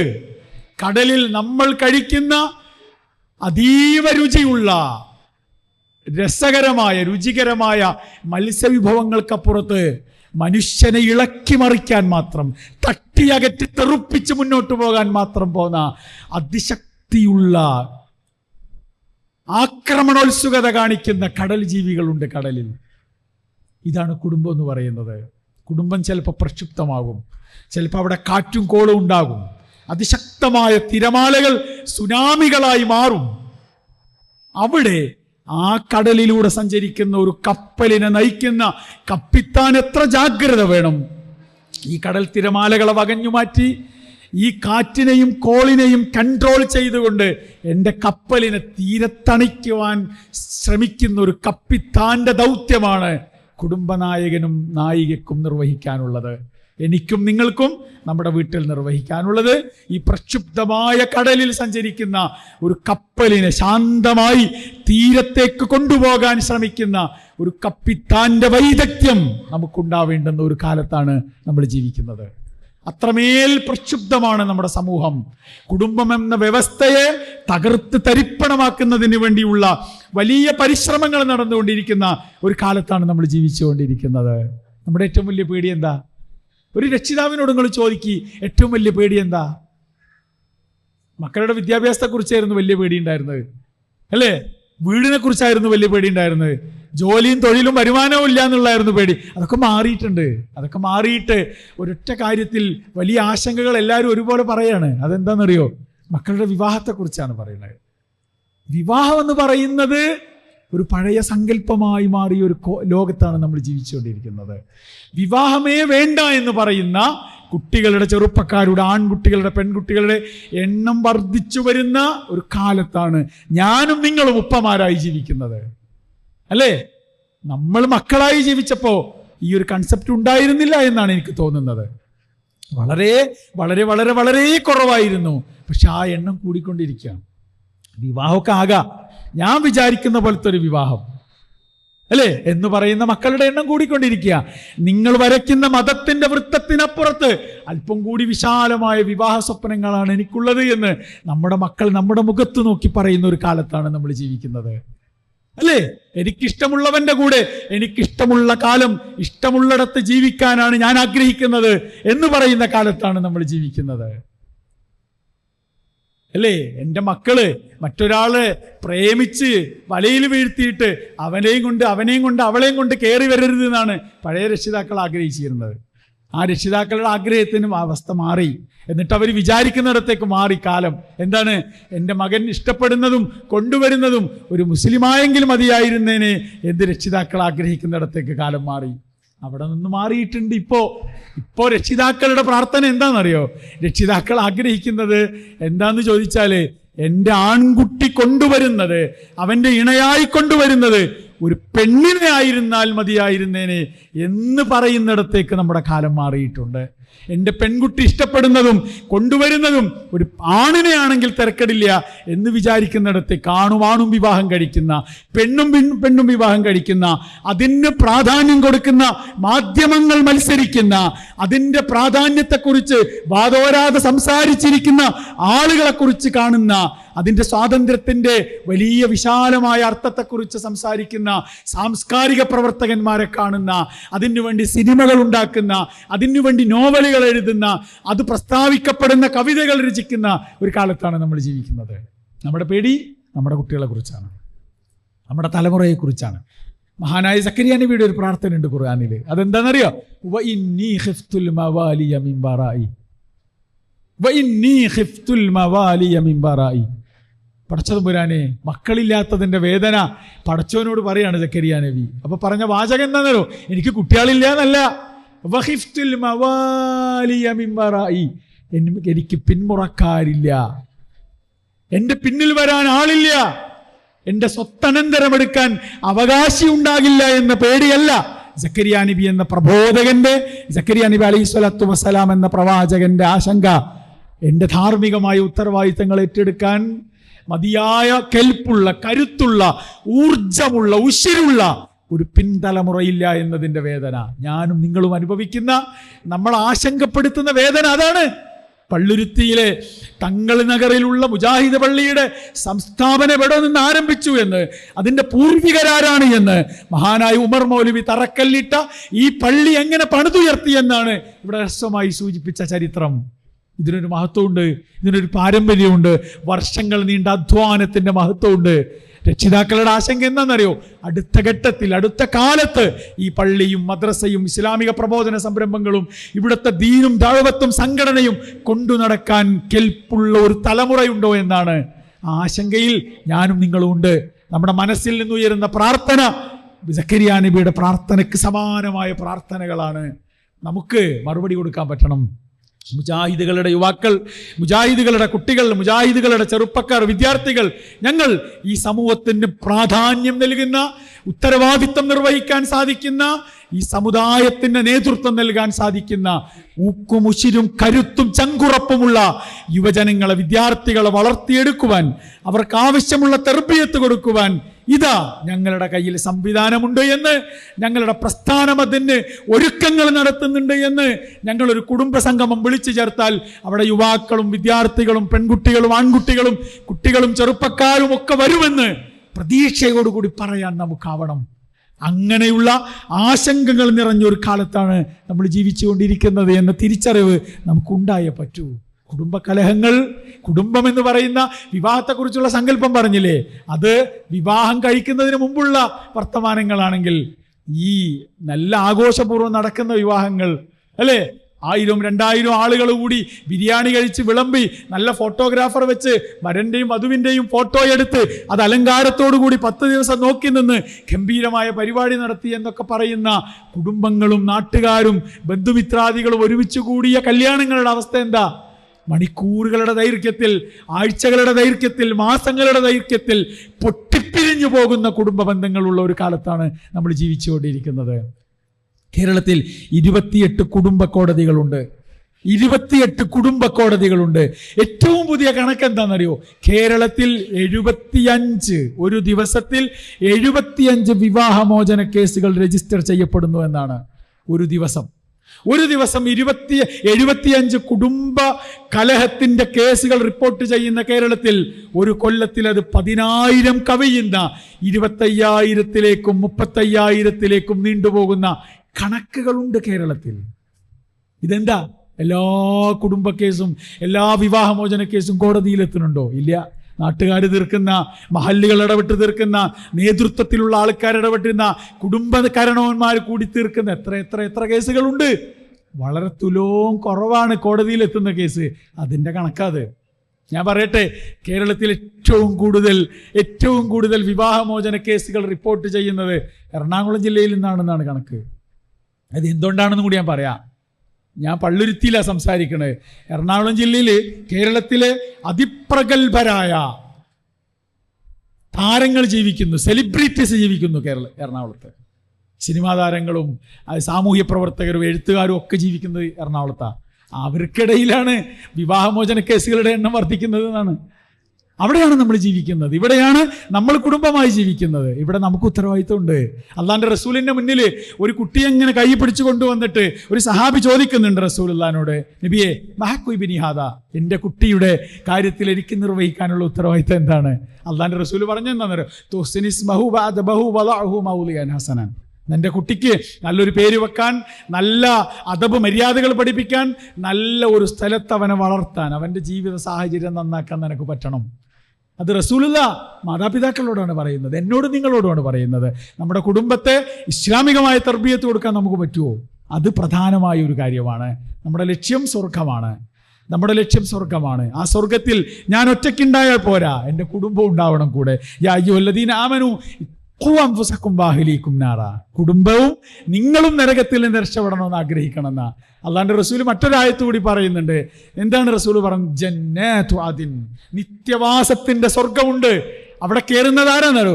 യദ്ഖുലൂനഹ, ആ സ്വർഗത്തിൽ പ്രവേശിക്കുന്നത് വമൻ സ്വലഹ മിൻ ആബാഇഹിം വഅസ്വാജിഹിം വദുർരിയതിഹിം, നമ്മുടെ കൂട്ടത്തിൽ നമ്മുടെ നല്ല വാപ്പ, നല്ല ഉമ്മ, നല്ല ഭാര്യ, നല്ല ഭർത്താവ്, നല്ല മകൻ, നല്ല മകൾ, ഇസ്ലാമികമായി ജീവിച്ചവർ നമ്മുടെ കൂടെ സ്വർഗത്തിൽ ഉണ്ടാവും. എന്നിട്ട് റസൂലുള്ളാഹി പറഞ്ഞു, വൽ മലായികതു യദ്ഖുലൂന അലൈഹിം മിൻ കുല്ലി ബാബ്, സ്വർഗത്തിന് 8 വാതിലുകളുണ്ട്. ആ 8 വാതിലുകളിലൂടെ അള്ളാഹുവിന്റെ അനുഗ്രഹത്തിന്റെ മലക്കുകൾ പ്രവേശിക്കും. എന്നിട്ട് ഈ സ്വർഗവാസികളായ മനുഷ്യരോട് പറയും, സലാമുൻ അലൈക്കും ബിമാ സബർത്തും. എന്താ? നിങ്ങൾക്ക് അള്ളാഹുവിന്റെ സമാധാനമുണ്ട്. എന്തിന്? ദുനിയാവിൽ ക്ഷമയോടെ സഹിച്ച് ജീവിച്ചതിന്, അള്ളാഹുവിന്റെ ദീനനുസരിച്ച് ജീവിക്കാൻ നിങ്ങൾ കാണിച്ച ക്ഷമക്ക്, അതിന് അള്ളാഹു സ്വർഗമാണ് നിങ്ങൾക്ക് അനുഗ്രഹമായി നൽകുന്നത്. മരണം ഉറപ്പല്ലേ? ദുനിയാവെന്ന് മരിച്ചു പോകണം. എപ്പോ, എന്ന്, എവിടെ, അതൊന്നും നമുക്ക് അറിയില്ല. മരണം ഉറപ്പാണ്. അള്ളാന്റെ റസൂൽ പറഞ്ഞ ഒരു ഹദീസ് കൂടി പറഞ്ഞ് ഞാൻ എൻ്റെ വാക്കുകൾ അവസാനിപ്പിക്കുകയാണ്. റസൂൽ പറഞ്ഞ എന്താ അറിയോ? മരിച്ചു പോകുമ്പോൾ ഒരു മനുഷ്യന്റെ മയ്യത്തിന് 3 കാര്യങ്ങൾ പിന്തുടരുന്ന റസൂൽ പറഞ്ഞു. സലാസുൻ യർജു ഇസ്നാനി വയബക വാഹിദ്, 2 എണ്ണം ഇങ്ങോട്ട് തിരിച്ചു പോരും, 1 അവിടെ നിൽക്കും. യർജു ഇസ്നാനി, എന്തൊക്കെ തിരിച്ചു പോരുക? കുടുംബം തിരിച്ചു പോരും. അഹ്ലുഹു വമാലുഹു, സ്വത്ത് തിരിച്ചു പോരും, കുടുംബം തിരിച്ചു പോരും. വാപ്പയെ കബറടക്കിയിട്ട് മകൻ തിരിച്ചു പോകും, അല്ലേ? 25 വയസ്സുള്ള സ്വന്തം ചെറുപ്പക്കാരനായ പ്രതീക്ഷകൾ നിറഞ്ഞു ജീവിച്ച, സന്തോഷത്തോടെ ജീവിച്ച മകൻ മറവ് ചെയ്ത് വാപ്പ തിരിച്ചു പോരും, ഭാര്യയെ മറവ് ചെയ്ത് ഭർത്താവ് തിരിച്ചു പോരും. ഒന്ന് മാത്രം അവശേഷിക്കും. എന്താ അവശേഷിക്കുള്ളൂ എന്നറിയോ? അമലുഹു, അവന്റെ അമലുകളാ, അവൻ ചെയ്ത ഇബാദത്തുകളാണ്, അവൻ ചെയ്ത സേവനങ്ങളാണ്. അതിലൊന്ന്, ഞാൻ എൻ്റെ മക്കളെ വളർത്തുന്നിടത്ത് കാണിച്ച ഇസ്ലാമികമായ ചിട്ടയും വ്യവസ്ഥയും എന്താണോ അതനുസരിച്ച് എൻ്റെ മക്കൾ ജീവിച്ചോ, മക്കൾ വളർന്നോ, മക്കൾ വലുതായോ, എൻ്റെ മരണശേഷം എനിക്ക് വേണ്ടി പ്രാർത്ഥിക്കുന്നവനായി, പ്രാർത്ഥിക്കാൻ കൈയുയർത്തുന്നവനായി, അതിന് മനസ്സ് വരുന്നവനായി എൻ്റെ മകൻ ജീവിക്കുന്നുണ്ട് എങ്കിൽ അതാണ് പരലോകത്ത് എനിക്ക് ഹൈറായി, എനിക്ക് ഗുണമായി ഭവിക്കുന്നത് എന്ന് തിരിച്ചറിയാൻ നമുക്കാവണം. അള്ളാഹുവിൻ്റെ ദീന് കൃത്യമായി അറിഞ്ഞ് പഠിച്ച് പകർത്തി ജീവിക്കുന്ന യഥാർത്ഥ മുഅ്മിനീങ്ങളും മുത്തഖീങ്ങളും മുഹ്സിനീങ്ങളും മുജാഹിദുകളുമായി തീരുവാനുള്ള തൗഫീക്കിന് വേണ്ടി നമ്മൾ പ്രാർത്ഥിക്കുക, നമ്മൾ അധ്വാനിക്കുക. നമ്മുടെ പരിശ്രമങ്ങൾ ഒരു ഇസ്ലാമികമായ കുടുംബത്തിൻ്റെ വ്യവസ്ഥ എല്ലാർത്ഥത്തിലും പൂർണ്ണമായ തോതിൽ എൻ്റെ വീട്ടിലുണ്ടാവണമെന്ന വാശിപ്പുറത്താവണം, താല്പര്യപൂർവ്വമാവണം. അതിന് അള്ളാഹു നമ്മെ എല്ലാവരെയും അനുഗ്രഹിക്കുമാറാവട്ടെ എന്ന് ആത്മാർത്ഥമായി പ്രാർത്ഥിച്ച് ഞാൻ എൻ്റെ വാക്കുകൾ അവസാനിപ്പിക്കുന്നു. അല്ലാഹു സുബ്ഹാനഹു വ തആല നമ്മുടെ ഈ ഒത്തുകൂടൽ, ഇവിടെ ഒരുമിച്ച് കൂടി ഇവിടെ പറഞ്ഞ കാര്യങ്ങൾ, ഇവിടെ ചെലവഴിക്കുന്ന സമയം എല്ലാം അള്ളാഹു നമ്മിൽ നിന്ന് അമലു സ്വാലിഹാത്തുകളായി സ്വീകരിച്ച് നാളെ അള്ളാഹുവിൻ്റെ ജന്നാത്തുൽ ഫിർദൗസിൽ ഇടം തേടുന്ന മഹാഭാഗ്യവാന്മാരുടെ കൂട്ടത്തിൽ ഉൾപ്പെടുത്തി അള്ളാഹു നമ്മെ എല്ലാവരെയും അനുഗ്രഹിക്കുമാറാവട്ടെ എന്ന് ആത്മാർത്ഥമായി ആഗ്രഹിച്ചും പ്രാർത്ഥിച്ചും ഞാൻ എൻ്റെ വാക്കുകൾ അവസാനിപ്പിക്കുന്നു. വആഖിറു ദഅ്വാനാ അനിൽ ഹംദുലില്ലാഹി റബ്ബിൽ ആലമീൻ. അസ്സലാമു അലൈക്കും വറഹ്മത്തുള്ളാഹി വബറകാതുഹു.